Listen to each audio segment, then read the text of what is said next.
agora 3h03. E só para seguir, quero te ouvir sobre isso também. Maíra, ontem nós falávamos a respeito da postura dos candidatos. A gente pode falar já candidatos por algumas horas à prefeitura aqui de São Paulo.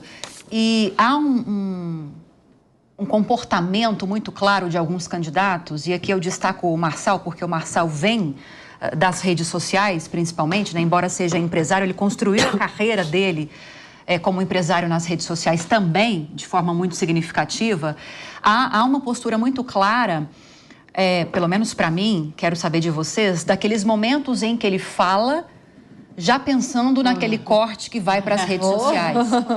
E aí nós discutíamos ontem que muitas vezes, pelo desinteresse, a partir dos dados que você citou, Deise, até pelo interesse das pessoas, mas pela falta de tempo de acompanhar um debate à noite, às 10 da noite, ou às 10 da manhã, como foi esse último debate, o debate de ontem, né? Às 10 da manhã, o horário de trabalho. E muitas vezes elas vão se informar nas redes sociais. Só que as redes sociais, elas vão reproduzir os recortes.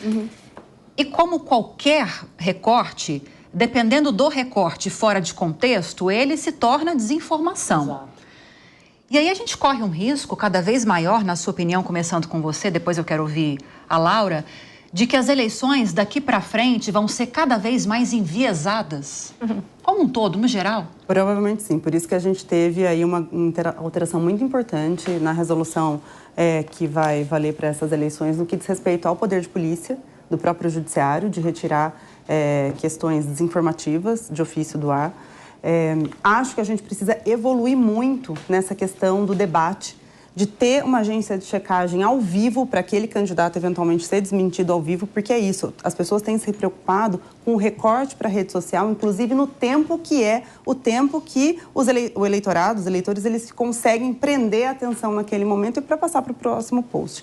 Então, acho que precisamos evoluir muito nesse sentido. Não sei se a Justiça está preparada. Em 2018 não estava preparada. Me parece que houve uma evolução nesse sentido para 22 e agora vamos ver nessas eleições municipais como que se comporta.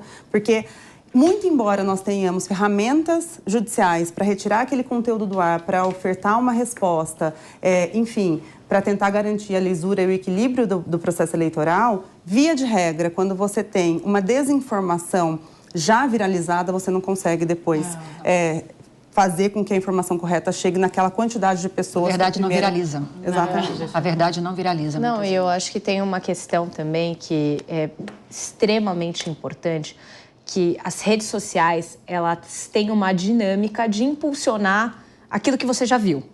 Então, você acaba o seu recorte ali, ele prende a sua atenção no que determinada pessoa está falando. Os vídeos que vão ser impulsionados para você em seguida, muito provavelmente, vão ter a mesma perspectiva sobre aquele mesmo assunto. Então, ao invés provavelmente de você... não. Então, algoritmo. É isso que acontece. O provavelmente foi um pouco educado. Mas, assim... Então, ao invés da rede social servir como uma ferramenta para que você tenha acesso a mais perspectiva sobre um determinado assunto e aí construir a sua própria convicção de uma maneira um pouco mais esclarecida, você acaba ficando bitolado naquele ponto de vista que foi apresentado a você e você de alguma forma se interessou. Porque é chocante. É um atrás do outro. No TikTok, gente, é impressionante. Como fazer maquiagem de noite? De repente, 50 posts de maquiagem de noite. Não, mas é verdade. O nome disso é algoritmo. Mas fato. Assim, não... Pra maquiagem, ótimo. Virei uma profissional. O problema é quando você tá falando sobre convicção ou sobre política, algum assunto muito sério, que você acaba tomando por verdade algo que nem sempre vai ser a verdade. Eu queria justamente falar sobre esse ponto. Eu que trabalho com direito digital, né? Vejo tanto isso e a gente fala muito sobre essa questão. Essa questão dos algoritmos, elas realmente impacta muito a nossa vida. Eu não estou dizendo aqui só na questão política. Nós dizemos que você acaba ficando dentro de uma bolha digital. Por quê? Porque só vai chegar para você o conteúdo que você está de fato olhando. E para quem não sabe aqui, sempre que eu dou essa dica, eu gero problemas nos relacionamentos, tá? Enfim, mas não façam isso em casa, mas só para dizer. Aquele lugar no Instagram que você vai procurar o nome da pessoa para adicionar ela, embaixo fica um monte de coisas aleatórias ali. Caso você curta aquele conteúdo, saiba que o conteúdo que está ali não é só o conteúdo que você curtiu, mas também o conteúdo que você ficou muitos segundos olhando. Então, o algoritmo pega isso. E a gente, justamente no direito digital, a gente fala do impacto que essa bolha digital tem no nosso livre desenvolvimento da personalidade. Porque se eu voto no Partido Rosa, as informações que vão chegar para mim são só contra o Partido Azul e vice-versa. E o que acontece? A gente acaba ficando com uma falsa percepção de mundo que todo mundo pensa que nem eu. Então, quando vem algo de oposto, a gente pensa, imagina, como alguém pensa assim? Não, olha, tudo que eu estou vendo e consumindo de conteúdo é o mesmo que eu penso. Então, estão todos pensando como eu.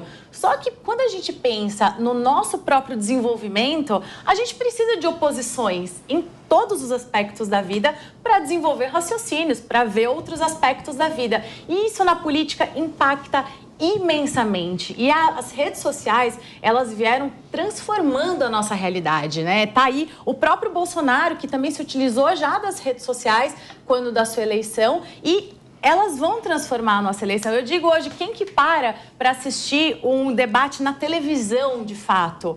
São pouquíssimas pessoas. Isso é um fato. Hoje, quem tem até televisão mesmo em casa, aqueles canais que eram os canais públicos que tinham antigamente, as pessoas hoje ligam no YouTube, ligam no canal de redes sociais para se informar, para assistir. E como disseram aqui, né, do Pablo Marçal, até ele é um fenômeno do digital. A gente não pode negar isso, é um fato. Ele já tinha milhões de seguidores, ele sempre vendeu cursos, fazia fórmulas de lançamento. Ele é muito bom nisso que ele faz. Então, quando ele traz esse debate, no debate, toda essa repercussão com recortes, com gestos, com a carteira de trabalho, isso é tudo pensado. E a gente tem que saber que isso tudo é pensado. E não só ele faz isso, os outros, se não fazem, deveriam fazer. Porque hoje os impactos que nós temos com as mídias sociais é imenso, imenso. Basta... Por favor, vai. Não, fica à vontade. Não, eu ia falar, basta você perguntar para qualquer pessoa o que você achou do debate ontem. 90% vai falar, nossa, você viu que o Marçal levou uma carteira de trabalho? Engraçado, nós só falamos do Marçal. Disso. Por quê? Só fala disso. Mas eu tenho uma coisa importante que eu acho que eles têm aprendido a usar também as redes sociais, até no ao vivo, porque no debate da Band, quando o Boulos faz uma pergunta para o Marçal, ele fala, não, se eu tiver errado, se eu tivesse condenado, eu saio agora da disputa, o Boulos fala, está subindo agora na minha rede social a sentença que condenou ele a 4 anos por isso, por aquilo. Tem que aprender então, a usar, eles acabam também conseguindo ter esse dinamismo. Agora, Laura, aproveitar que você é especialista nessa área, a minha grande preocupação, e eu acho que a gente enfrentou isso nas eleições dos Estados Unidos, eu acabo indo como observador eleitoral em alguns, acompanho agora do Parlamento Europeu há pouco tempo, teve uma questão de um cinturão sanitário contra a desinformação, enfim, contra o crescimento da extrema-direita, que fazia muito nesse aspecto, a questão da desinformação. Eu acho que quando a gente está falando do Partido Rosa, do Partido Azul, a gente já está num outro ponto. A minha grande preocupação, porque aí você já tem aquela predileção por alguma questão daquele partido A ou B. Mas a minha grande preocupação é daquele eleitorado que ainda está não sem escolheu, saber, né? Não escolheu mas anular. que a propaganda eleitoral vai direcionada a ele. Se ele gosta de determinado animal, chega a propaganda eleitoral exatamente naquele sentido. Se ele gosta se ele é vegano, no outro sentido. E aí você começa a direcionar esse eleitor com base no algoritmo de coisas que ele gosta, mas que não tem relação com a política, mas que a propaganda eleitoral chega nesse sentido para ele. O mundo digital é exatamente sobre isso. As empresas fazem isso todos os dias com você. Não pense que você comprar qualquer produto ou serviço que apareceu ali foi por um acaso. Tudo é direcionado. E outro fato é que o que nós temos hoje, nossas experiências de hoje, também legislativas e do próprio TSE, não suportam mais o mundo digital que nós temos agora, que estamos vivendo aqui. Então, é muito difícil. Eu quero, inclusive, observar como que o TSE vai trazer isso daqui para frente. O próprio Alexandre de Moraes, ainda na presidência, trouxe uma resolução falando que não poderiam ser utilizadas inteligências artificiais nessa próxima eleição. E o que eu me preocupo aqui, já falamos uma vez das deepfakes, é um fato, as deepfakes existem, pode acontecer com qualquer um, e em época de eleição, isso vai ser ainda maior. O que é a deepfake? É criação de você que está aí falando ou fazendo qualquer coisa com a sua imagem, a sua voz, que são falsas, feitas por inteligência artificial.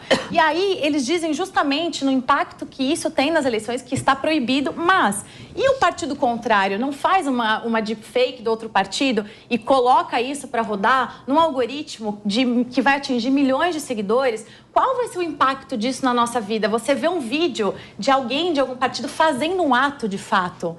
Quanto que isso vai impactar? Aí a gente fala, é uma fake news. E para provar que aquele vídeo era falso? Quem soltou esse vídeo? Como que o TSE vai realizar toda essa dinâmica, né, de onde saiu? Vamos punir quem? É muito difícil lidar com o mundo digital nessa época de eleição, principalmente. Será que a gente não está supervalorizando? Aqui um contraponto para ouvir vocês sobre isso.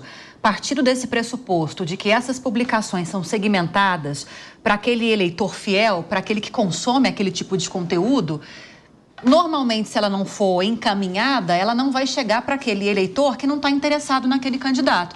Então, ele vai sempre fazer campanha para aquele que, de qualquer forma, já vai votar nele. Ele já está captado, mas é justamente não tem esse contraponto o que ela também? Comentou de influenciar quem ainda não tem uma posição. Porque é muito fácil você continuar influenciando alguém que já vota no Partido Rosa ou no Partido Azul. Você só vai continuar fomentando aquilo. Agora, quando você começa indiretamente a influenciar a pessoa pelos costumes, pelo que ela costuma consumir, pelo que ela costuma comprar, pelo perfil digital que é traçado ali no Big Data para ela só vai consumir aquilo e eles conseguem se direcionar. Eu não lembro, não sei quem lembra que tivemos um caso muito famoso da Data Analytics lá nos Estados Unidos, que dizem que, né, de fato, utilizaram essa empresa para influenciar as eleições dos Estados Unidos, comprando dados do Facebook.